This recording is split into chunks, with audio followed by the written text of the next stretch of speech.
സംസ്ഥാനത്തെ സ്മാർട്ട് റോഡിന്റെ ക്രെഡിറ്റിനെ ചൊല്ലി മന്ത്രിമാർക്കിടയിൽ ഭിന്നത. സ്മാർട്ട് റോഡ് ഉദ്ഘാടനത്തിൽ മുഖ്യമന്ത്രിയുടെയും പൊതുമരാമത്ത് വകുപ്പ് മന്ത്രിയുടെയും ഫോട്ടോ പതിച്ച പോസ്റ്ററുകൾ പതിപ്പിച്ചതിൽ എതിരഭിപ്രായമായി തദ്ദേശ സ്വയംഭരണ വകുപ്പ് മന്ത്രി. ഉദ്ഘാടന പോസ്റ്ററുകളിൽ നിന്ന് ഒഴിവാക്കിയതിൽ MP രാജേഷ് മുഖ്യമന്ത്രിയെ അതൃപ്തി അറിയിച്ചു. അതേസമയം ശാരീരിക ബുദ്ധിമുട്ടുകൾ ഉള്ളതിനാലാണ് ഉദ്ഘാടനത്തിന് എത്താൻ കഴിയാതിരുന്നതെന്നാണ് മുഖ്യമന്ത്രിയുടെ വിശദീകരണം.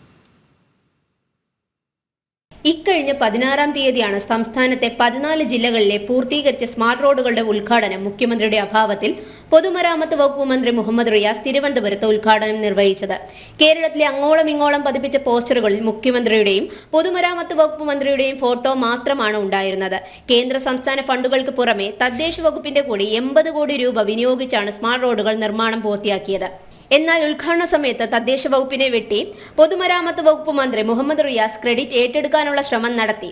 അതിനുള്ള എതിരഭിപ്രായമാണ് മന്ത്രി MP രാജേഷ് മുഖ്യമന്ത്രിയെ അറിയിച്ചത്.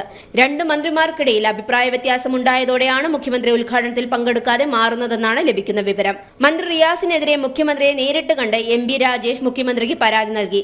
അതേസമയം ന്യായീകരണവുമായി മുഖ്യമന്ത്രിയുടെ ഓഫീസിൽ നിന്നും വാർത്താക്കുറിപ്പ് പുറത്തു വന്നിരുന്നു. ശാരീരികമായ ബുദ്ധിമുട്ടുകൾ ഉള്ളതുകൊണ്ട് എന്നാണ് മുഖ്യമന്ത്രിയുടെ ന്യായീകരണം. ജനം, തിരുവനന്തപുരം.